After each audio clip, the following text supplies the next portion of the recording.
everyone. Good afternoon and happy Valentine's Day. Thank you. My name is Amy Lorick and I'm with the Center for Healthy Aging at Penn State, and it is my pleasure to welcome you to our first 2022 Healthy Aging Community Lecture.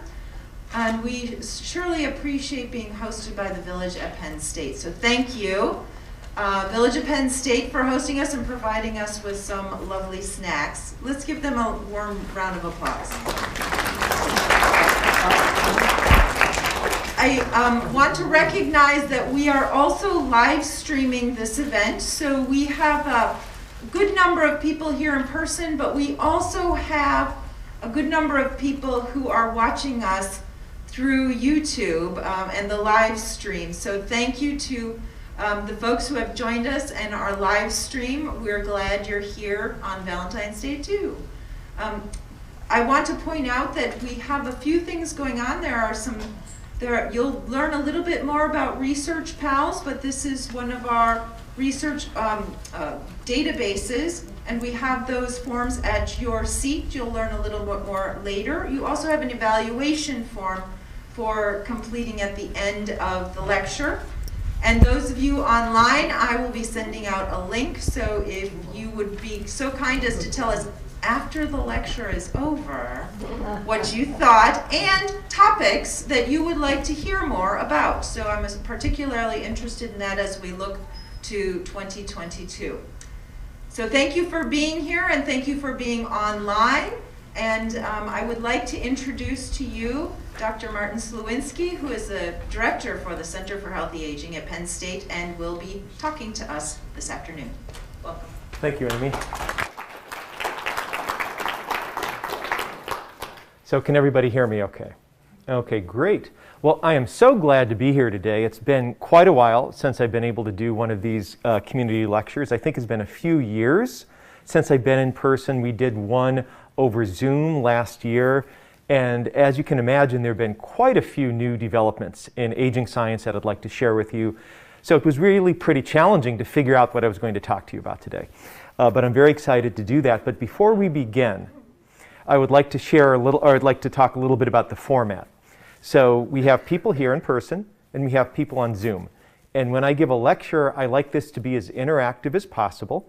So I will be asking you questions as we're going along, and you should feel free to ask me questions as well while we're going along, with the understanding that we can't maybe spend too much time talking about the question during the course of the lecture, so I may stop the conversation and we can pick it up at the end. Okay? Very good. And if you do have a question, just raise your hand, or if you're on YouTube, go ahead and type into chat, and we have a Kat monitoring the chat, and she will give me your question. Okay, great. So let's get started. Today, I have three topics I'd like to cover. The first is I'm going to talk about some recent research that emphasizes the importance of where we live for healthy aging. We talk a lot about what we can do, but also a little bit about the location we live in and why that's important, not just for our overall health, but importantly for our brain health. The second topic is I'm going to give you a couple updates on healthy aging and brain health suggestions about things we can do to improve our brain health. And some of these are things you may not think about in relation to how well and sharp your mind is working.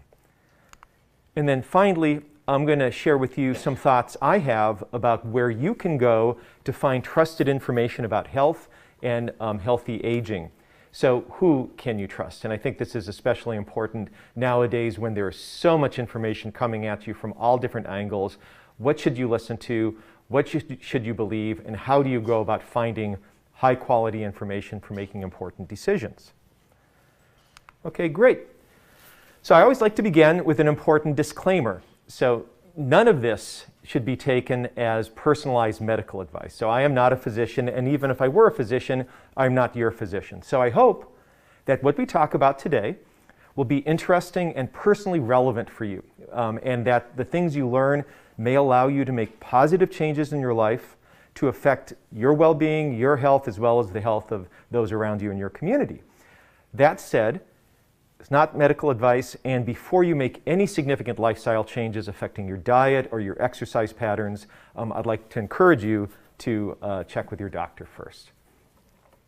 The second point is I'm going to do my very best to distinguish between established scientific fact, scientific consensus, the best of our knowledge, which is imperfect usually, as well as my opinion about the state of the science.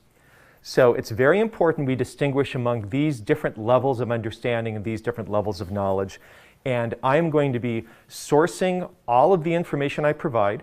So I will provide some sources on the PowerPoint slides, but what I will be giving you are the URLs or the websites where you can go and check out exactly what I'm referring to in terms of the research studies to see if I'm doing my job. You do not need to write these down furiously. We will make sure to make the PowerPoint slide deck available on our center's website, the Center for Healthy Aging at Penn State University, so you can get all of this information afterwards at your convenience. So just enjoy the lecture. Okay, so the research that I do and that I'm personally involved in has to do with the kinds of changes to the way we think, our memory, our cognition as we get older, and I'm specifically interested in ways that we can help prevent the onset of neurodegenerative conditions such as dementia or Alzheimer's disease. So brain health is on my mind, but it's also on the minds of many other people. There was a recent national poll by the University of Michigan done nationwide where nearly 50% of people surveyed said they had some degree of worry or concern about memory loss and possibly dementia. And these are people as young as in their 20s. And I understand this because even though there are drugs that have been approved to help with the symptoms of things like Alzheimer's disease, there are no approved drugs that are effective, in my opinion, and I can talk about these in more detail if people are interested, that target the underlying disease. And in fact, there are no approved effective preventative treatments for Alzheimer's disease or other types of dementia. So that's sort of the not so great news. But there is some good news. This study published recently in Neurology is one of several recent studies that have examined trends in the rates or prevalence of dementia over the last few decades. And what's fascinating is that despite the fact that there's no medicine, there's no pill you can take to prevent dementia, dementia rates, which refer to the probability that any individual over the age of 65 might develop dementia, those have been decreasing over time by about 13% per decade over the last 20 to 30 years. This is really good news. Now, let me just temper that with just noting that even though the rates of dementia are going down, the total number of cases, people with dementia, is increasing. And the reason is, again, good news, because people are living longer than before. So there are more people over the age of 65, although individually, most of those people have a smaller chance of developing dementia. So that's important because it suggests the following. It suggests that even in the absence of a medicine or a medical breakthrough, that there are things we can do, I'm going to talk about what I mean by we, to reduce our risk. And there are things we can do as individuals, and this seems to be getting shorter and shorter. Let me adjust that. I have to go on down like this. That there are things we can do as individuals, such as staying fit and healthy and dietary choices to reduce our risk for dementia. But there are also things we can do as a society collectively to reduce the risk of dementia for people and improve the brain health of everyone in the community. And this is important because there are many things that are under our control pertaining to our health. But as we've learned, there are a lot of things outside of our individual control, but that we as a society collectively working together can address.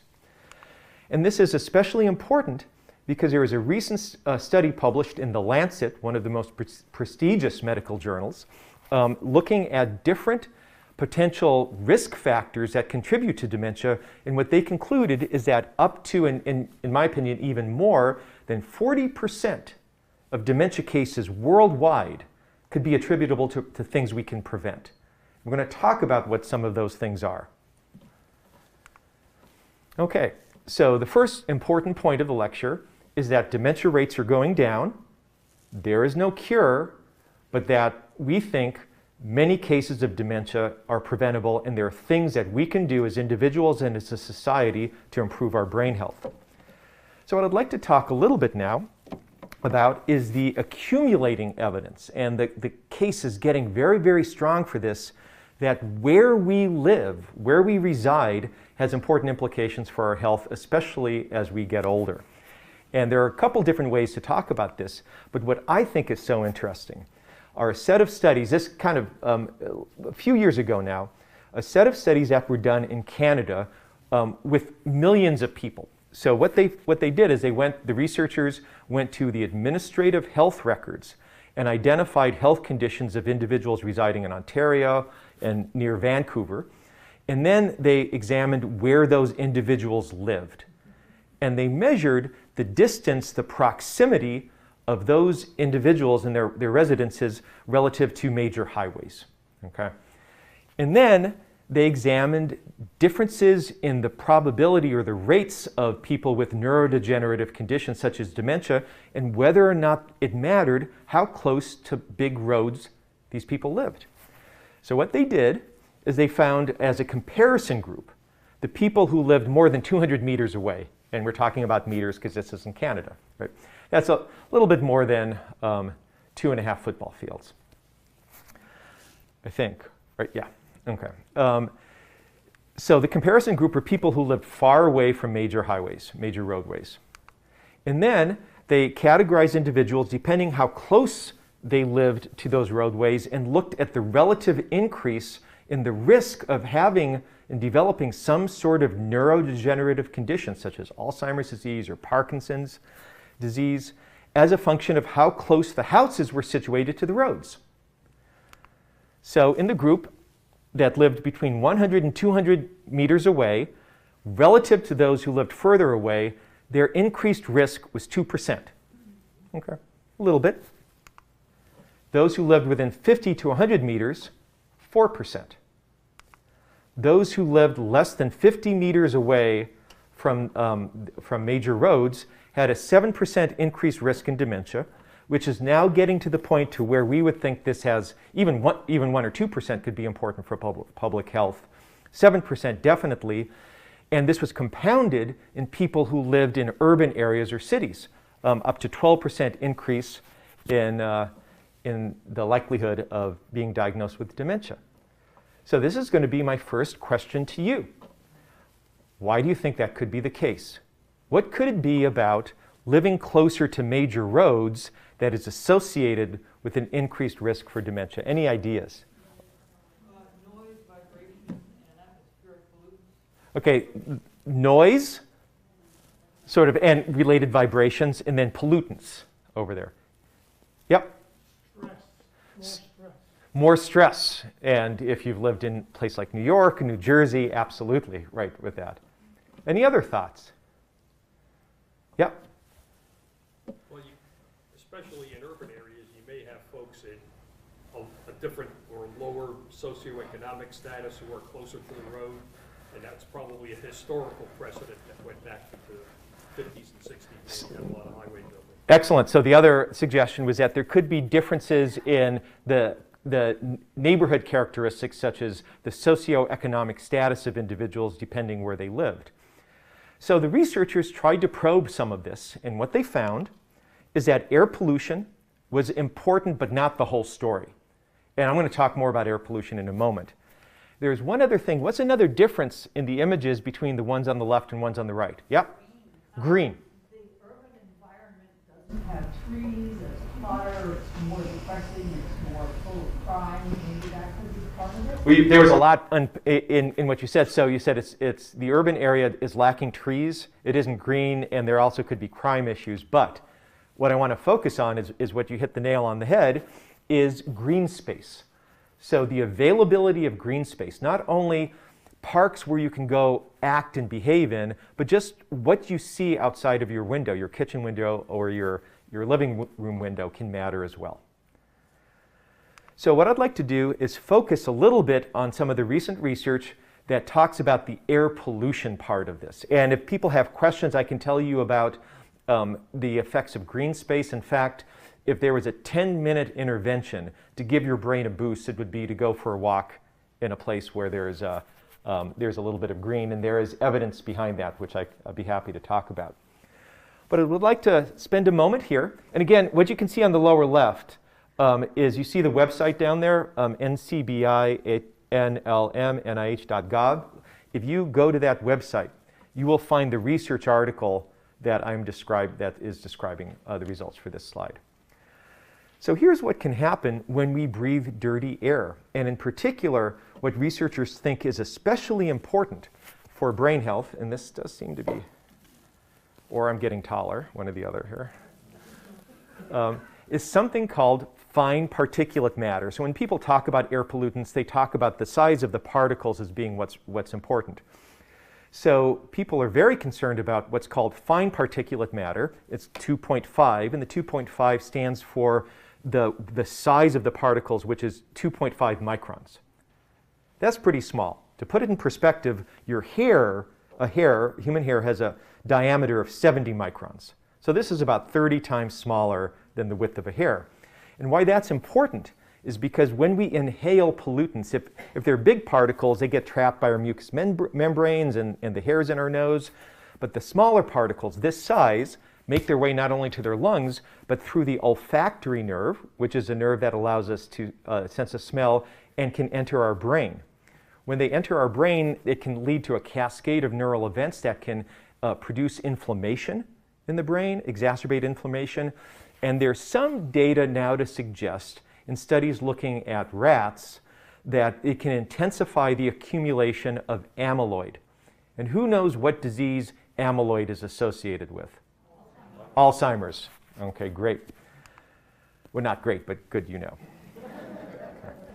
Okay.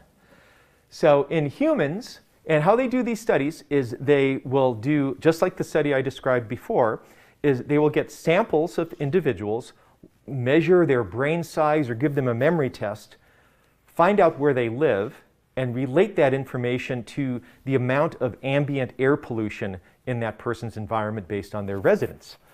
And there are several studies here, which you can read about if you go to the links on the lower left, that describe the fact that people who live in environments with a higher amount of air pollution have smaller brains.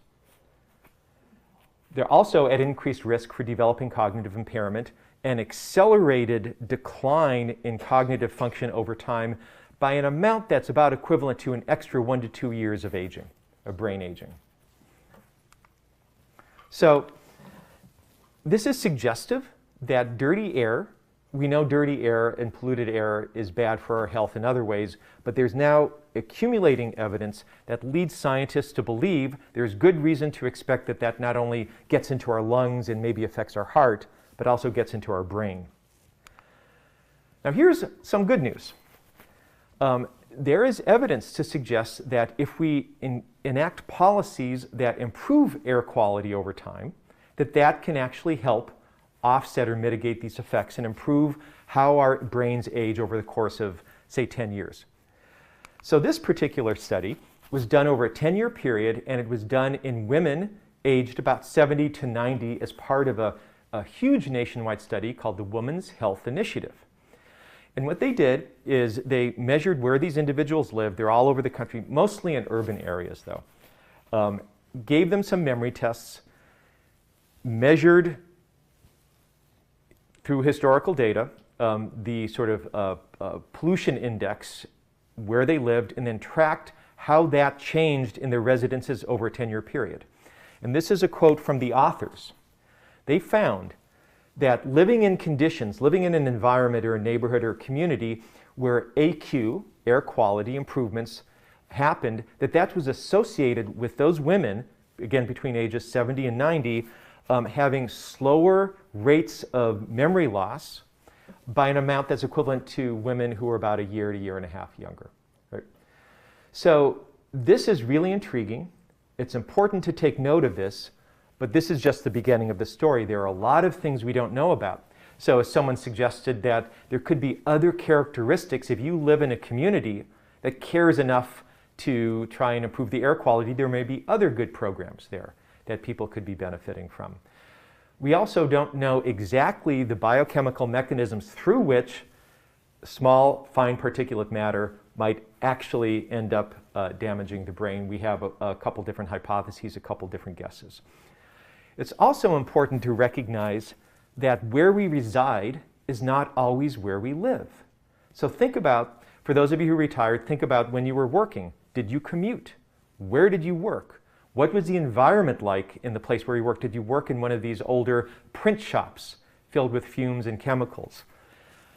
If you live in a community where there's improvement in air quality, but you commute 2 hours a day and you go to an urban area where it's not so great, that's going to be very different than a person who doesn't spend their time working in those environments. So there's a lot to be learned.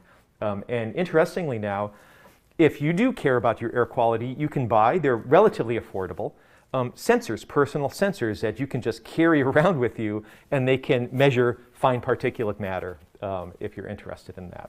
But this is an active area of research that we here at Penn State as well as others are pursuing. So the important point here is that it's difficult for individuals, all of you, to control your exposure to fine particulate matter, to control your exposure to pollution. Sure, you can stay in on a smoggy day. There's not too many smoggy days here in State College. One potential advantage of wearing masks is that this is helpful. But this is really something that if we're going to address this, we need to address more collectively as a society through regulation, through policies and laws. But there are some things we can do as individuals. I'm going to shift gears a little bit. So this is the second point. First point, dementia rates are going down and dementia is preventable. The second point is that where we live might matter, air pollution, green space. And this is the third point, that there are things we can do as individuals that can maybe increase our chances for healthy brain aging. What you see on the right is a snapshot of a website taken from the Cleveland Clinic, one of the better healthcare facilities and research hospitals in the country and the world. And they have identified what they call 6 pillars of brain health. And these should all be familiar to you. Physical exercise, eating right, good nutrition, keeping mentally engaged, staying socially connected, sleeping, getting a good night's sleep, avoiding stress, and then controlling or managing medical conditions or health conditions. So one thing I just want to point out here is that I will show you in a little bit that there is no conclusive evidence that any specific improvement in sort of your health and the behavior things you do is going to prevent dementia.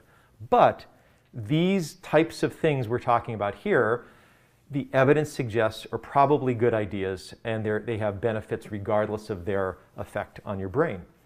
But what I want to spend a little bit of time is talking about managing health conditions and the impact that that could have on your brain.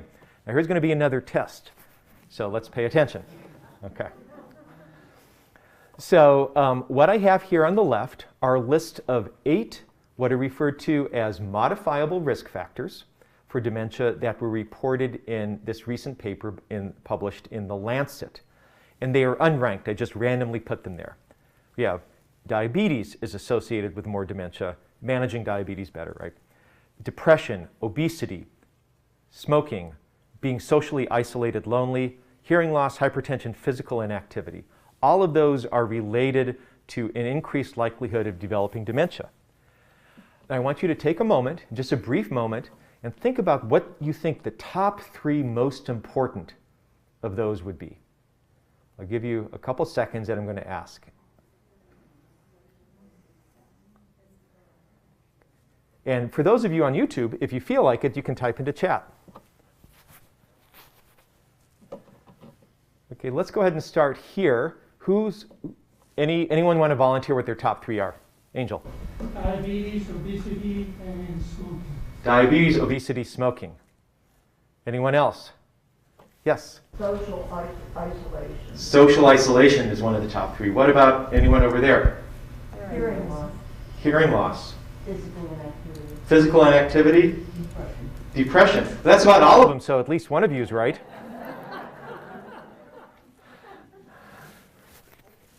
Okay, I'm going to show you anything. Okay, that's fine.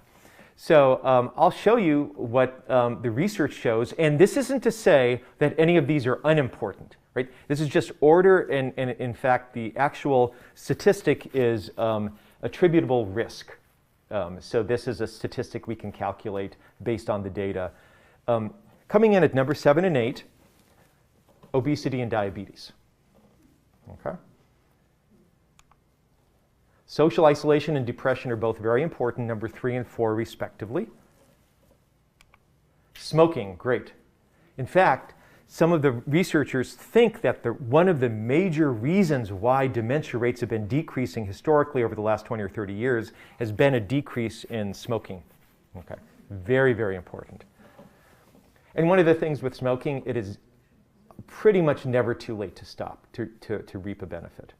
Okay. 5 and 6, physical activity and hypertension. And number 1 is hearing loss. Right. Yeah, that was some smarty over there knew what the answer was. I was surprised to see this. So presbycusis, age-related hearing loss, common condition, people 70, 75 and above, 50% or more people have this. It sort of manifests in the inability to, if you're male, to hear your wife. High-pitched sounds, right? You can hear low frequency sounds. High frequency sounds are more difficult to hear. This is really, really important.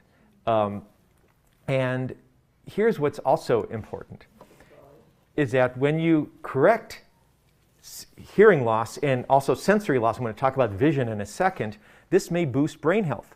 So in the studies, so when you go back to here, and hearing loss is number 1, there's a caveat.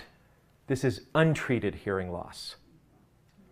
If you wear a hearing aid, this falls off the list. Okay.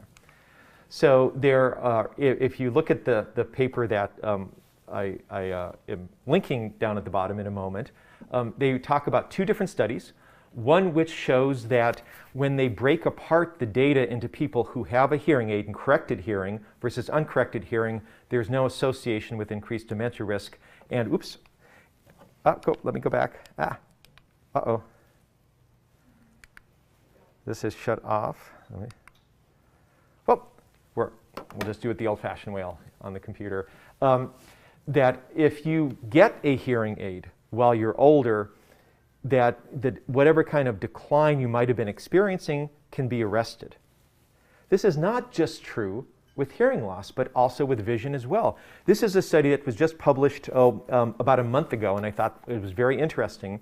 They examined administrative health records, and they looked at individuals who went in for cataract surgery and those who didn't. And those who did get cataract surgery corrected vision at a 29% reduction in dementia risk. Right? There are possible alternative explanations. This is a pretty good study. So if during the question and answer period you want to suggest any of those alternative explanations, we can maybe come up with those. They had a control group of people who had other kinds of surgery for health conditions. They didn't see this.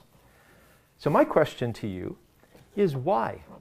Why do you think that sensory loss might be bad for the brain, and that maybe restoring senses, sense perception, audition, vision, might actually be good for the brain? What are some of the potential reasons? Engaging your brain all the time. So engaging your brain all the time, exactly. So you hit the second point I'm going to make on there exactly right, and we'll talk about that in a moment. If you talk about walking in nature, green space, you can see it, you can hear the birds, things like that. Exactly. So the other one was if you're walking, so for example, in green space, to go and enjoy nature, you need to be able to sense it, right? And in fact, all of our experiences get into our brain through our senses. Social isolation, because you can't hear what people around you are saying, so you just drop out of conversation. Sometimes you stop going out. Exactly right. So this point was social isolation. And in fact, hearing loss, correcting hearing loss, is one of the most effective ways to get people re-socially engaged if they've become withdrawn. There's a very interesting, there's a website that I use when I teach undergraduate students, much younger than all of us, what it's like sometimes to get a little bit older that simulates hearing loss by playing conversations, and it is very revealing. So absolutely right. Now the second, we'll actually just go through all of them. So the second possible reason is something called cognitive load. That if the sensory signals to your brain are in some sense degraded or not as strong or vibrant as they should be, your brain has to work harder to process that information, which makes it less efficient in performing the task at hand. So you may not be able to pay as much attention, focus as clearly, or remember information as much if you don't see it as clearly. And this is something I experienced. So I'm 58 and I hadn't needed glasses my whole life, which I sort of, which is a little bit unusual. But during the pandemic, doing everything on Zoom, always on the computer, was experiencing eye strain. So I went to the doctor, he said, "You need glasses."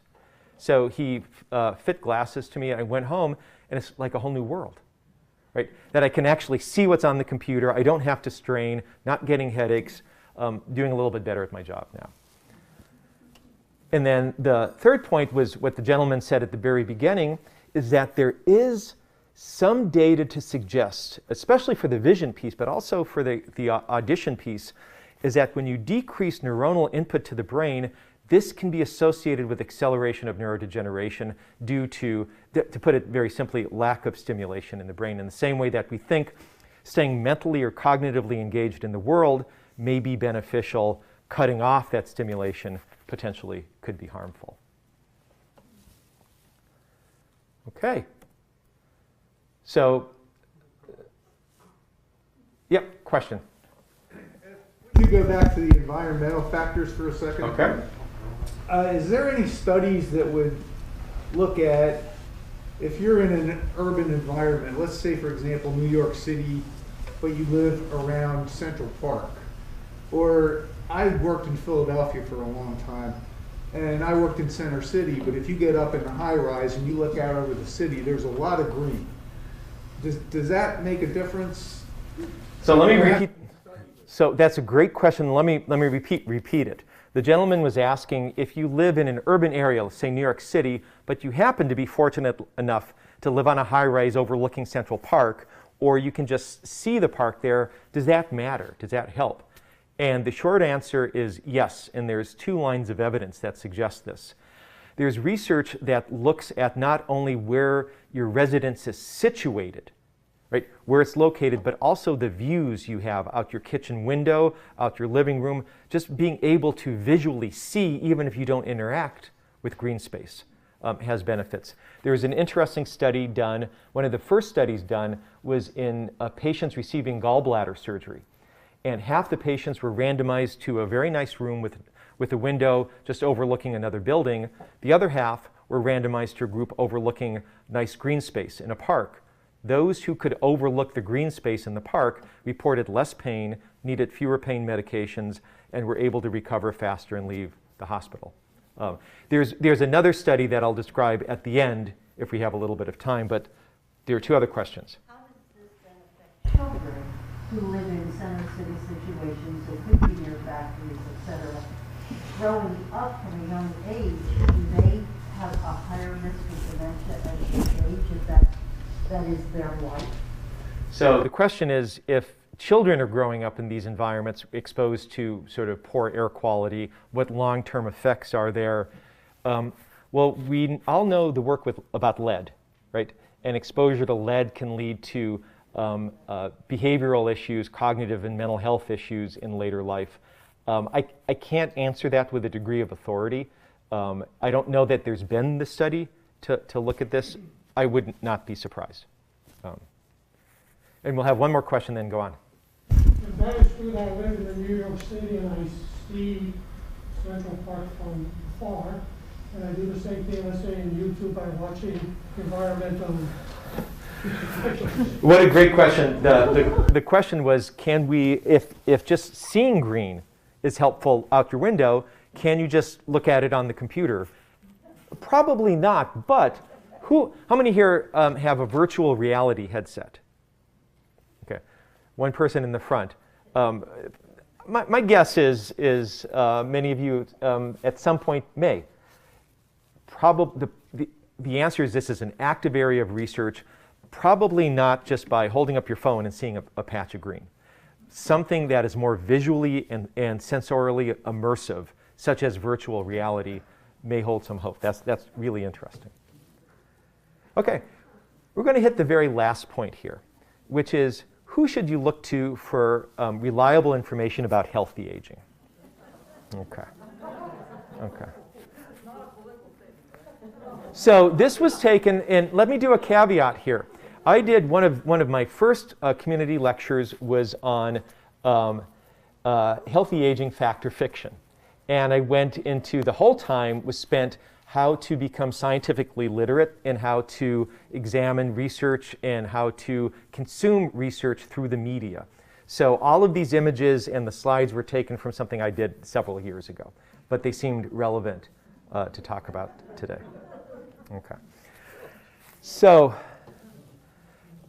point number one, be cautious about getting information from talk shows, social media, podcasts. And let me say about podcasts, I may be doing one. So you should be cautious about that as well. Okay. What I will try to do is source the information, but there was a study that was done, and there are two studies. So this is not just my opinion up top. These were published studies that examined the recommendations made on television medical shows and found that about 50% really had no evidence to support them or contradicted the best available evidence, and that financial disclosures, conflict of interest, were rarely disclosed. That's something about research studies. We always must disclose our conflict of interest. A more recent study looking at media articles that report or describe scientific research, about 58% inaccurately report a key element of the study, whether it's the research question or the results or the methods. And nearly 50%, and this is what's most important here, use language that was too strong or too certain. So all of you are smart enough to sort of, not be taken in by a claim like this, right? So this is an example that I use. This was a scam, but it was widely reported on the internet. Language like, studies have revealed a truth that makes experts angry. And so, we have a pill now that can boost brain power not by 89%, but by 89.2%. And that there is overwhelming evidence, right? So this grabs your attention. And, I don't know about you, but I could go for a little bit of certainty in my life, right? A little bit less uncertainty. So this is appealing to us and it grabs our attention. Now I'm going to show you a reputable source, what I'm going to recommend you go to for your information about healthy aging, the National Institute of Health's NIA, or National Institute of Aging. And I'm going to show you how responsible scientists write for the public. And you tell me which is more exciting. Okay. Now, first of all, this website is great. So it is engaging, it's usable. I'm going to give you two very important links that I'd like you to go to. But here's an excerpt from this page, right? And when they're describing all the research on dementia prevention, they say, so far nothing has been proven to prevent or delay dementia, but researchers have identified promising strategies and are learning more. I'm talking to you about these promising strategies in these lectures, right? And on another part of their webpage, they talk about a report that was done by the National Academy of Engineering and Medical Sciences, where they describe different interventions as being encouraging but inconclusive. The standard for proof in science is so high, the bar is so high, before we say something has been demonstrated conclusively, a lot of evidence needs to be garnered. So what can we do in the meantime? What we can do in the meantime is to try and make informed decisions with the best information we have, realizing that part of science is dealing with uncertainty. And if science is working, that means we're going to know more tomorrow than we know today, which means some of the things we know today may not be exactly right. There's nothing wrong with that. What's wrong with is doubling down on things you know are wrong because you don't want to. admit that someone has learned something. So here is what I recommend for you. Two important links at the National Institute of Aging. So the National Institute of Aging is something that you are paying for with tax dollars, and they're giving quite a lot back to you. You can go on the website and get free stuff, right? So you can sign up for a few different email alerts on, and I recommend in particular the ones on healthy aging. You get an email alert every week. If you're involved in caregiving or a family member with caregiving, that's useful as well as recent work on Alzheimer's disease, and then you can get everything in Spanish. You can also get things in print. So you can follow the links here, and if you want something mailed to you on paper because you don't like reading on the computer, they'll do that. You're entitled to get this information. You should do this. And then also the link on the right, you can see all the new sort of up-to-date research on health information. And you can click on there. It's very readable, engaging videos, more engaging than this lecture, and certainly up-to-date. So, take-home points for today. Number one, dementia is preventable. There is no pill we can take. There is no cure. There's no magic bullet. But there are things that seem to matter. One of the things that matters is where we live. And the data, the best data available, suggests that the quality of the air that we breathe is important, not just for our heart health and our lungs, but for our brains. The third take-home point is that there is some evidence to suggest that keeping your senses sharp can keep your mind sharp as well, too. So if you need a hearing aid, get a hearing aid. They're amazing right now, right? I mean, so they're not like how they used to be. And then finally, even though we're always learning more with science, science is something that's a little bit self-correcting, and we deal with uncertainty. It is possible to make informed choices, and the best choices with the best available information. We still have a lot to learn about brain health, and one of the ways that we can learn about brain health and that you can help us is if you're inclined to participate and contribute to our research activities that occur here at Penn State. And one of the ways you can do this, and there's, for those of you who are here, you have this information on a handout.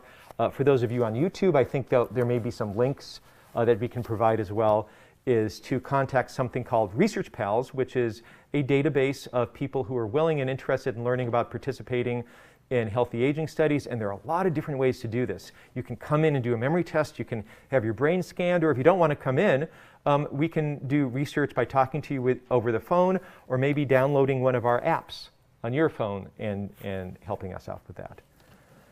So with that, I'd like to thank you for your time and attention, and I'll stop talking now and open up for questions. Okay. Let me. Okay, where to start? Yeah. Suppose a retired woman lives in a very nice suburb, but because she's retired, she doesn't go out, and she doesn't open the window. So I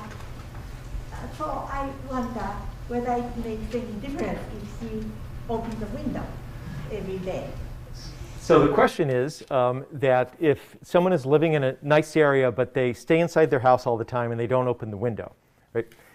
Does that matter? Well, that's a really interesting question because, so there was just a recent study showing that a lot of people who are now working at home, instead of going in because of COVID, actually are exposed to poor air quality because their homes have worse ventilation than some modern buildings. So I can't answer the specific question. It depends on their home, their ventilation, what kind of quality air they're getting relative to what's on the outside. In general, I like to open the window when I can. That is a great question. The medicine that over-the-counter for prevention that they keep promoting all the time. What is the real story about that? Okay, so the question was over-the-counter medicine and Prevagen. Google Prevagen class action lawsuit, and that will answer your question. Okay. Okay. I don't mean to be flip, but yeah, I mean, there is, to my knowledge, no medicine and no pill you can take to reverse aging. There are clinical trials, research studies being done, and there are some compounds that seem to have some effect on slowing aspects of biological aging. And as that data comes out and I become more confident in it, that'll be a topic for one of these lectures. But that's a great question. Let's go back here. How can you determine what the air quality is in your area outside and also within your home? So I should have been prepared for that question. The question is, how can you determine the air quality in the area outside and inside your home?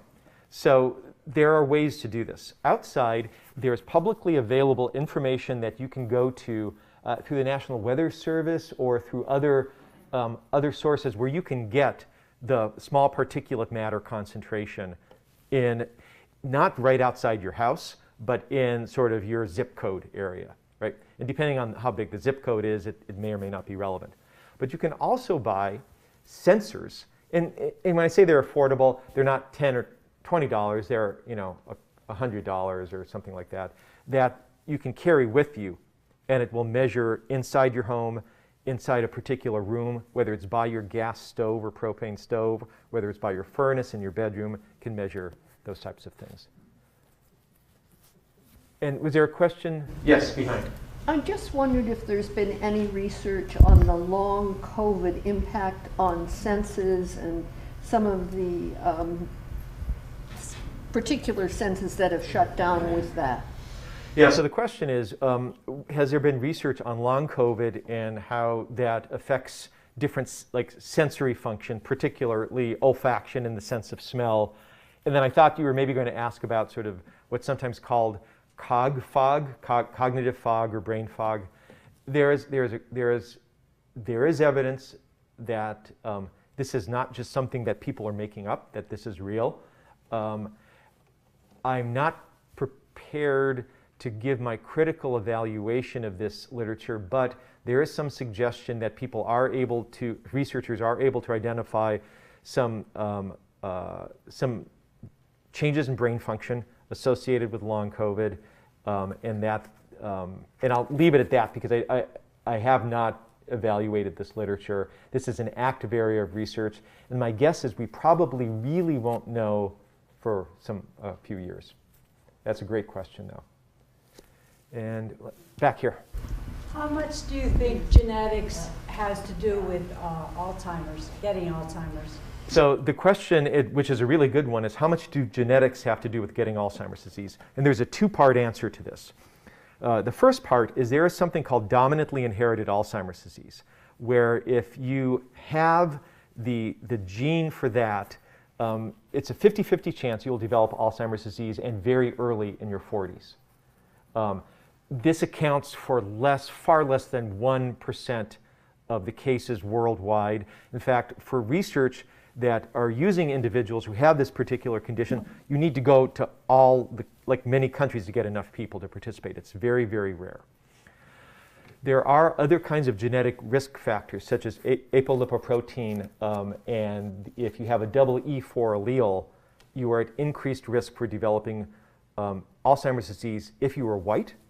It is less clear whether that association holds for people who are not white, and it is by no means a guarantee, right? It is a genetic risk factor. It is not a guarantee. So genes play a role. I think the evidence suggests that other factors are much more important. Yeah, go ahead. Is there a test for this gene? Yeah. Yep. So you can get tested? For both, yeah. Okay. I can guarantee that no one in this room has the former gene because of the age of people here. It just doesn't work. I mean, I can guarantee I don't have it because, actually, but it's like, again, 0.1% of Alzheimer's cases in the world are that. So no one here, it wouldn't apply to that. The apolipoprotein E, if you have that, I'm not sure there's there's something to do based on having that information. If I knew I had it, I'm not sure what I would do with that information. That I'm not doing now. I mean, if you need motivation to try and make healthy changes in your life, and that might help, that's okay, but there's nothing that you should do with that you shouldn't already do anyway. But those are great questions. Let's go over there. You went through a chart that I would love to see in more detail. It was the one where there was a green thing and it said, there's the one. You just went past it. There. Okay. Dementia is preventable.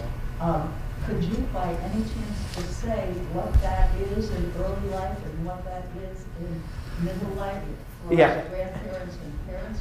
Yeah, absolutely. So this was taken from this Lancet paper, and they identified 12 modified. So the question is, this on the upper left here, dementia is preventable. There are different risk factors that are underneath the labels early life, midlife, later life. And this was a categorization the researchers did when they were describing these modifiable risk factors as to when they become most important. So if you look all the way to the left, early life, people who have less education or educationally disadvantaged, elevated risk for dementia. Now that doesn't mean that lifelong learning isn't important, right? It just means that this becomes relevant then. If you look in midlife, alcohol use in midlife, that's when it seems to have its biggest effect.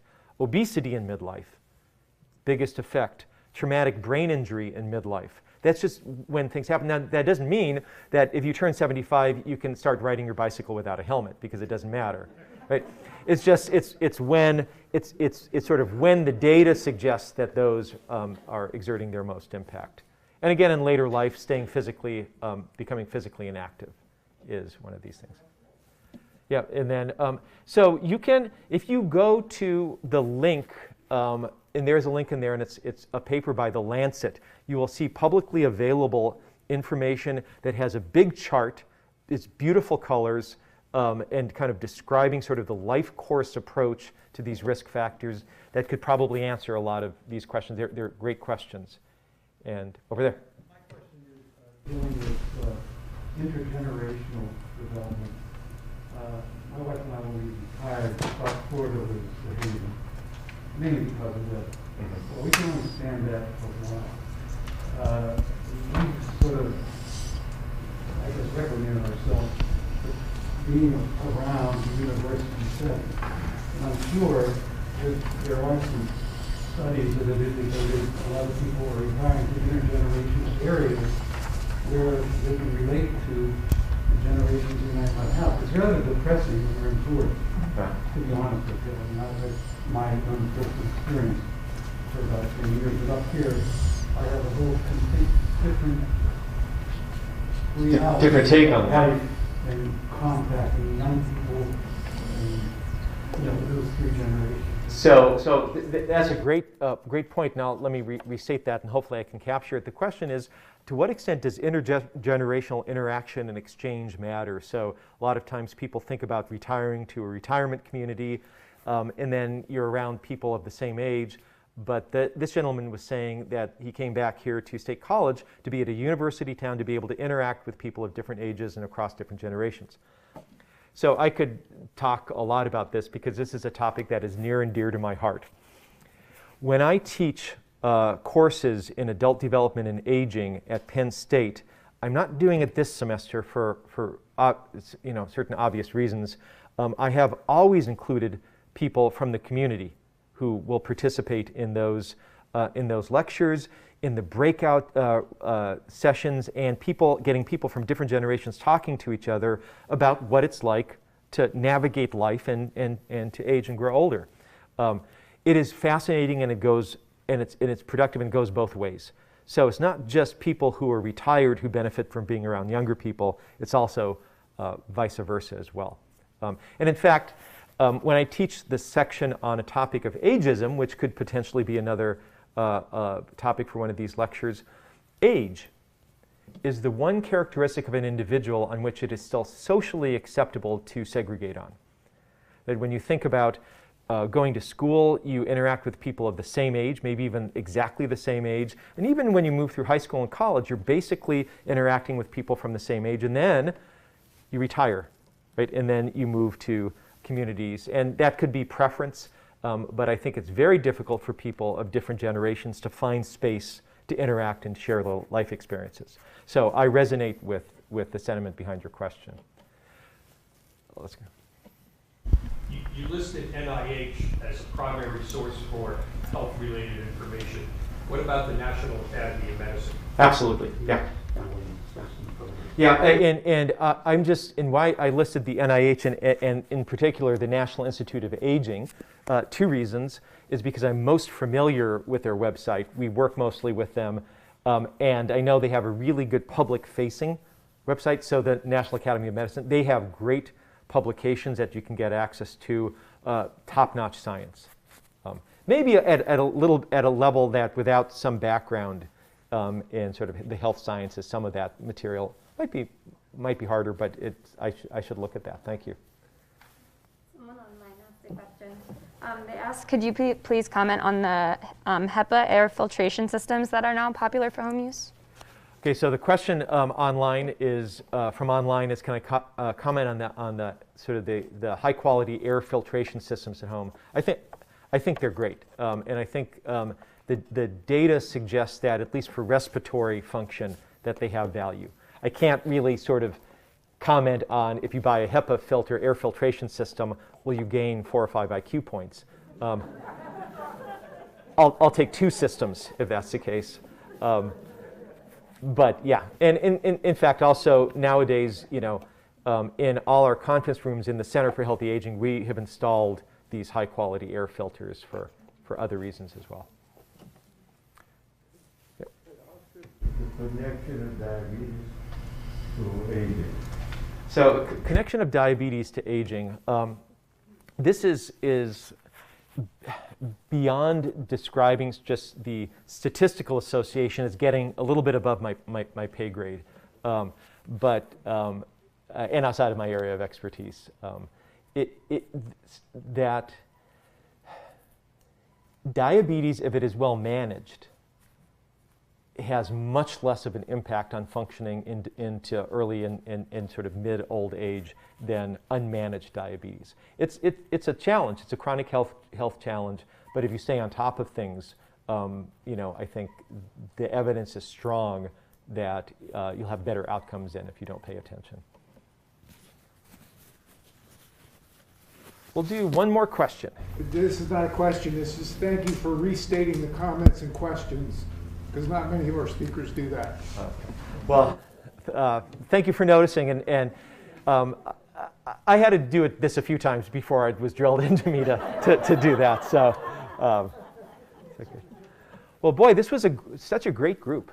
Did they serve coffee out there beforehand? Because everyone was really Prevagen. Okay. Well, and so thank you all for your time and attention, and thank everyone on YouTube for joining us.